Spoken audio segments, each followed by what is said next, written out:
বাহাদুর মাহাল। তো ইন্দোর থেকে আমরা এসেছি।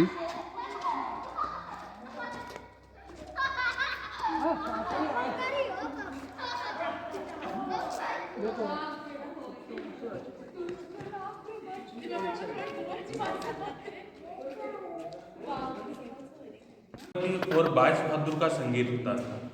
रूपमती वहाँ से दर्शन करने के बाद, अभी हम जाएंगे रूपमती महल, वहाँ से दर्शन करने के बाद यहाँ पर आती थी, तो यहाँ पर उनका संगीत होता था। इधर बाज बहादुर बैठते थे और एक रानी रूपमती बैठती थी। यहाँ पर दोनों के बीच में संगीत कंपटीशन होता। बाज बहादुर दीपक राग गाता और रूपमती मेघ मल्हार राग गाती थी। बिल्डिंग को उन लोगों ने ऐसा बनाया गया है कि अभी मैं यहाँ पर बात कर रहा हूँ तो एको हो रहा है, मेरी आवाज़ गूंज रही है, क्योंकि इस बिल्डिंग की जो छत बनाई वो 2 लेयर में बनी, बीच में गैप है, तो आवाज़ सीधे है। मांडवगढ़, मंडप दुर्ग, सादियाबाद, खुशियों की नगरी और आनंद की नगरी, इन 5 नामों से मांडव को जाना गया है। और मांडव को जिसने बसाया था उनका नाम था वाघपति मुंज और मालवापति मुंज। ये पहले धार के रहने वाले, धार और भोपाल के। भोपाल का नाम सुना होगा, इन्हें बहुत कम लोग जानते हैं। ये थे राजा भोज के ताऊजी। राजा भोज को सबने नाम सुना होगा, राजा और रिटर्न मांडवाना। रूपमती एक बार मेघ मल्हार राग गा रही थी। मेघ मल्हार राग की स्थिति कि समर टाइम पर बरसात हो जाए, जब जब गाते तब तब बारिश होने लगती है। तो उसे देखकर बाज बहादुर बहुत खुश होता है और रूपमती को ये ऑफर करता है कि आपको मेरे साथ सादियाबाद चलना पड़ेगा संगीत के लिए। पहले 15वीं सेंचुरी 1555 में मुगल टाइम पे मांडवगढ़ का नाम था सादियाबाद, खुशियों की नगरी। रूपमती उन्हें बोलती है, सुल्तान मालवा, मैं आपके साथ चलने के लिए तैयार तो हूँ, लेकिन मेरी एक शर्त है, मैं जब तक नर्मदा नदी के जल के दर्शन नहीं करती हूँ, अन्न जल ग्रहण कुछ भी नहीं करती हूँ। जब तक हम अन्न जल ग्रहण नहीं करेंगे, जीत कैसे रहेंगे। तो बाज बहादुर रूपमती को यह वादा करके मांडव ले आते हैं। और जहाजमहल के अंदर रानी रूपमती 48 घंटे भूखी प्यासी रहती है। उसी दौरान 48 घंटे के अंदर अंदर इस बिल्डिंग के ऊपर के 2 मंडप बनाए जाते हैं। तो जो ऊपर के दोनों मंडप देख रहे हैं आप, ये दोनों मंडप 48 आवर्स के अंदर अंदर बनाए जाते हैं, जिसकी वजह से बिल्डिंग का नाम रानी रूपमती पवेलियन और रानी रूपमती मंडप का रहता है। तो सुबह रूपमती जहाजमहल से घोड़ा पालकी द्वारा 6 किलोमीटर दूर पालकी द्वारा यहाँ पर आती थी मॉर्निंग टाइम पे। ऊपर से नर्मदा नदी दिखती है, यहाँ से दर्शन करती है और फिर रिटर्न जाती है। नीचे हमने बाज बहादुर महल देखा, वहाँ पर कुछ बाज बहादुर को संगीत सुनाना, उसके बाद में रिटर्न शाही परिसर में चली जाती है। तो वो यहाँ पर रहती नहीं थी, रहती थी वो जहाजमहल के अंदर, जहाँ पर अभी हम जाने वाले हैं। जहाजमहल के अंदर रहती थी और वहाँ से एवरीडे अर्ली मॉर्निंग नर्मदा के दर्शन करने के लिए यहाँ पर आती थी। तो यहाँ पर नहीं थी, रेसिडेंसी एरिया नहीं था, रेसिडेंसी एरिया जहाजमहल था। उसके बाद 1 साल बाद यानी 1556 में जब अकबर को पता चलता है कि रूपमती बाज बहादुर की रूपमती नाम की कन्या को मालवा में लाया गया है और जो कि बहुत अच्छा संगीत जानती है, तो उस समय अकबर को संगीत का बहुत शौक था और उन्होंने 9 रत्न में से एक तानसेन को भी रखा था संगीत के लिए। तानसेन बहुत अच्छा गाता और किसी से हारा नहीं था तानसेन। तो पहले तो वो तानसेन रूपमती को परखने के लिए तानसेन को यहाँ पर गाने के लिए भेजते हैं, क्योंकि तानसेन भी वही राग गाता और रूपमती और बाज बहादुर गाते हैं। तो तानसेन मालवा में आता है, तो यहाँ पर इस बिल्डिंग में तानसेन और रूपमती के बीच में संगीत कंपटीशन करवाया जाता है। तो तानसेन क्या करता है, संगीत कंपटीशन के दौरान वो दीपक राग गाता है, जहाँ तक उसकी आवाज़ जाती है वहाँ तक बुझे हुए दीपक जलने लग जाते हैं। बट तानसेन को यह पता नहीं था कि रूपमती को मेघ मल्हार राग गाती है। जब वो मेघ मल्हार राग गाती है तो बारिश होने लगती है, तानसेन दीपक सारे बुझ जाते हैं। तानसेन लास्ट बार रूपमती से हारकर रिटर्न दिल्ली लौट जाता है और अकबर को यह सूचित करता है कि रूपमती जितनी खूबसूरत थी उससे कहीं ज्यादा उसकी आवाज मधुर है। तो वहां से अकबर यह सोचते हैं कि उन्हें रूपमती को दिल्ली बुला ले जाए। तो एक पत्र के माध्यम से बाज बहादुर को मैसेज दिया जाता है कि रूपमती को दिल्ली लाया जाए, रूपमती हम आवाज सुनना पसंद करेंगे। जब वह संदेश यहाँ पर बाज बहादुर को मिलता है तो बाज बहादुर मना कर देते हैं अकबर को कि मैं रूपमती को मांडव से नहीं भेजूंगा। तो इस बात से अकबर नाराज हो जाते हैं, क्रोधित हो जाते हैं। तो इन दोनों को पकड़ने के लिए बाज बहादुर रूपमती को पकड़ने के लिए वहां से अपने सेकंड सेनापति यानी अपने चचेरे भाई आदम खान को यहाँ पर भेजते हैं। आदम खान उनकी बड़ी दाई का लड़का था, महामंगा का लड़का। तो आदम खान दिल्ली से एक विशाल सेना के साथ मांडव के लिए निकलते हैं, लेकिन बाज बहादुर ने उज्जैन के आगे एक गांव है सारंगपुर करके, वहां पर रोक लेता है। उज्जैन का नाम सुना है आपने? उज्जैन के आगे गांव है सारंगपुर करके, वहां पर रोक लेते हैं और वहां पर इन दोनों के बीच में युद्ध होता है, बाज बहादुर और आदम खान के बीच में। लेकिन उस युद्ध में बाज बहादुर मारे जाते हैं, क्योंकि आदम खान रहता है उनके पास सेना ज्यादा रहती है और बाज बहादुर के पास सिर्फ मालवा की सेना रहती है। तो बाज बहादुर उस युद्ध में मारे जाते हैं। तो आदम खान जैसे बाज बहादुर को मारकर मांडू के लिए निकलता है, लेकिन उससे पहले रूपमती को पता चल जाता है कि बाज बहादुर युद्ध में मारा गया है और आदम खान मुझे लेने के लिए आ रहा है। तो रूपमती क्या करती है, अपनी उंगली में जो हीरे की अंगूठी पहना करती है उसे दूध में डालकर पी जाती है और जाजमहल के अंदर सुसाइड कर लेती है।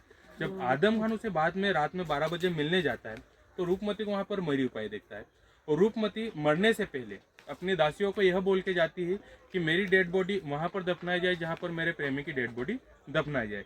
तो सुबह रूपमती की डेड बॉडी यहाँ से ले जाई जाती है और सारंगपुर में एक शाजापुर डिस्ट्रिक्ट पास में कालिस नदी है, वहां पर रूपमती का मकबरा बनाया जाता है। रूपमती हिंदू थी, राजपूत थी, लेकिन उसकी कब्र बनाई जाती है। रानी रूपमती यह इच्छा थी मेरी कब्र बनाई जाए। तो आज भी सारंगपुर में एक कालिस नदी के पास में बाज बहादुर और रूपमती के दोनों के मकबरे आप वहां पर जाके देख सकते हो। तो दोनों के मकबरे वहां पर बने हैं। तो इन दोनों ने शादी नहीं करी थी, दोनों अनमेरिड थे। हालांकि बाज बहादुर ने शादी का प्रस्ताव रखा था रूपमती के सामने, लेकिन वो मना कर देती है। मना इसलिए करती है कि जो रूपमती थी वो नर्मदा नदी की भक्त थी और नर्मदा नदी एक ऐसी नदी है जिसे कुंवारी नदी माना जाता है, इसलिए उसने शादी नहीं करी थी। और दूसरी बात यह कि रूपमती थी वो बचपन में बहुत ज्यादा बीमार रहती थी, तो उनके पिताजी ने उन्हें नर्मदा जी को अर्पण कर दिया था कि आज से ये आपकी बेटी है। तब से वो नर्मदा नदी की भक्त रही है और तब से ही शादी नहीं करना चाहती बचपन से। तो इन दोनों ने शादी नहीं करी, ठीक है। यानी मांडू रूपमती महल छत থেকে रूपमती इस मंडप से नर्मदा नदी के जल के दर्शन करती है, जो এই রূপমতি মহল যেখানে বসে ও নর্মদা নদী। क्लाउड के कारण नहीं दिख पाएगी। ये डायरेक्शन महेश्वर है। महेश्वर गए थे आप? हाँ, महेश्वर किला जो अहिल्याबा होलकर वहाँ से लगाकर इधर धर्मपुर। अब आप यहाँ से फोटो वगैरह लेके, आपके पास 10 मिनट का टाइम है, फोटो वगैरह लेके नीचे आइए। नीचे उधर से आना है, वहाँ से भी रास्ता और यहाँ से भी रास्ता। मैं यही हूँ ना। हाँ, कंप्लीट कौन बनाया? गयासुद्दीन खिलजी। हाँ, खिलजी वंश ने बनाया, बिल्ड बाय गयासुद्दीन खिलजी।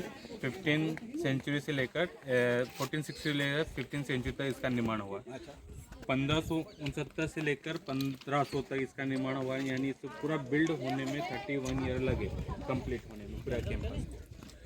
जब सुल्तान गयासुद्दीन खिलजी पहली बार बिल्डिंग के ऊपर चढ़ते हैं तो उसे चारों तरफ पानी नजर आता है। सामने कपूर तालाब है, उसकी पीछे साइड बैक साइड जाएंगे तो हमें मुंजी तालाब दिखेगा। तो 2 तालाब है। बारिश में आप इधर आ जाइए थोड़ा सा। बारिश में जब ये दोनों तालाब भरते थे तो इन दोनों तालाब का पानी ऊपर आ जाता है। अभी का गवर्नमेंट ने हाइट पे कर दिया तो पानी कहाँ चला जाता है? अंदर ये हॉल दिखाई दे रहा, वहाँ पर इधर का भी पानी आ जाता था और उधर का भी पानी आ जाता है। तो जब मतलब ये सब डूब जाता था। आज भी ये डूब जाता है, लेकिन गवर्नमेंट पानी बाहर पंप से निकालती है।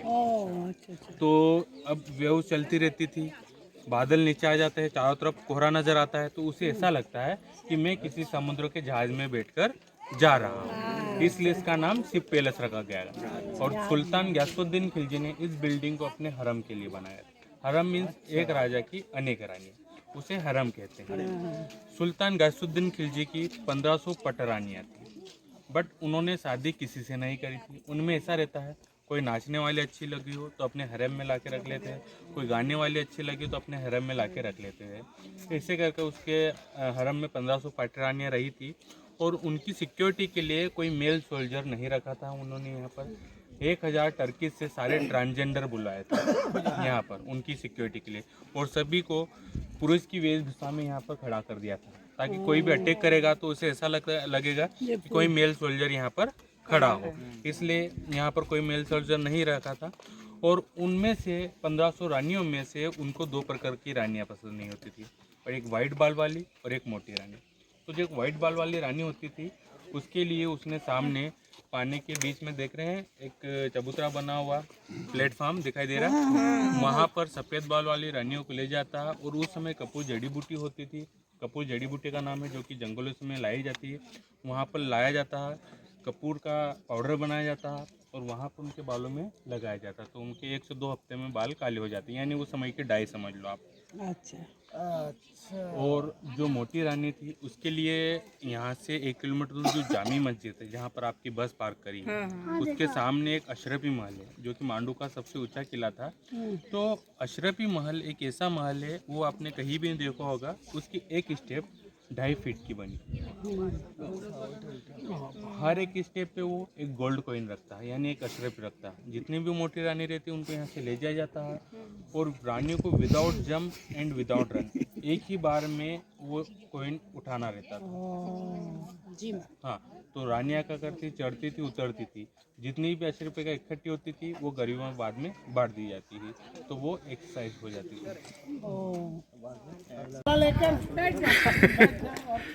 না না ওইগুলো নিয়ে ওরা ব্যবহার করতো না কিন্তু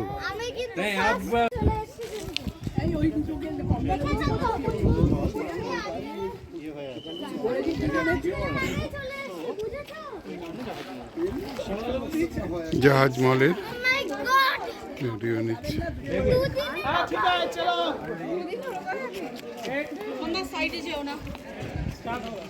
देखिए इधर अभी हम चढ़े थे लेफ्ट हैंड में कुंड था, इसका नाम है सूरज कुंड।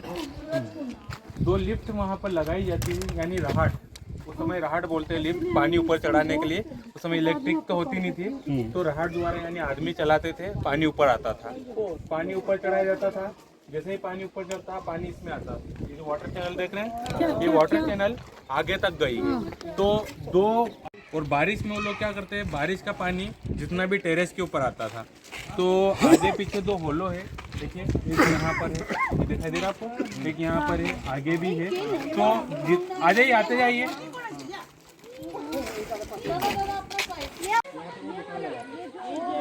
वो आगे वाला और ये उसका शॉप। तो यहाँ पर अलग अलग चीज़ें रखी जाती थी, बट यहाँ पर जो भी सामान बेचने के लिए आती थी या जो भी सामान खरीदने के लिए आती सब फीमेल थी, दुकान लगाती थी वो भी लेती थी। और जो सामान হারে মে মেল ঢুকতে দেবে নাকি, क्योंकि यहाँ की जो 1500 रानियाँ थी ওই জন্যই তো বোরখা তৈরি হয়েছে, ওদের হারেমে না নিয়ে চলে আসবে। अंदर आने की परमिशन नहीं देती, क्योंकि यहाँ सारी चीज़ें बारिश का पानी जाएगा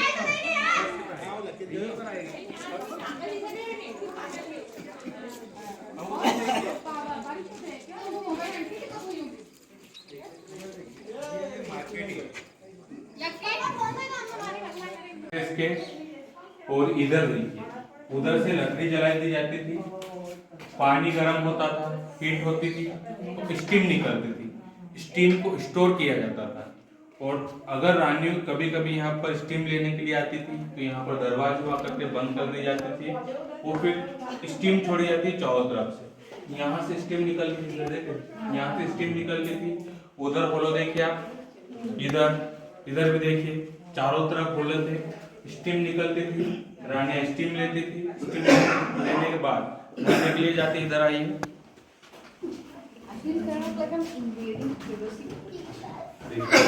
यहाँ पर नहाती थी। तो वहां पर 2 टैंक है, लेफ्ट हैंड पे राइट हैंड पे देखिए 2 टैंक दिखाई दे रहे हैं आपको। एक में गर्म पानी होता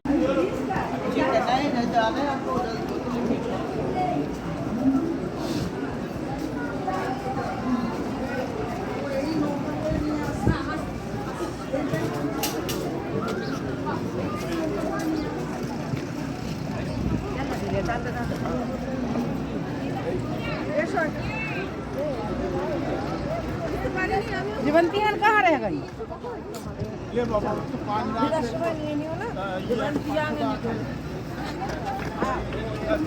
मन नहीं तो ले रही थी नारियल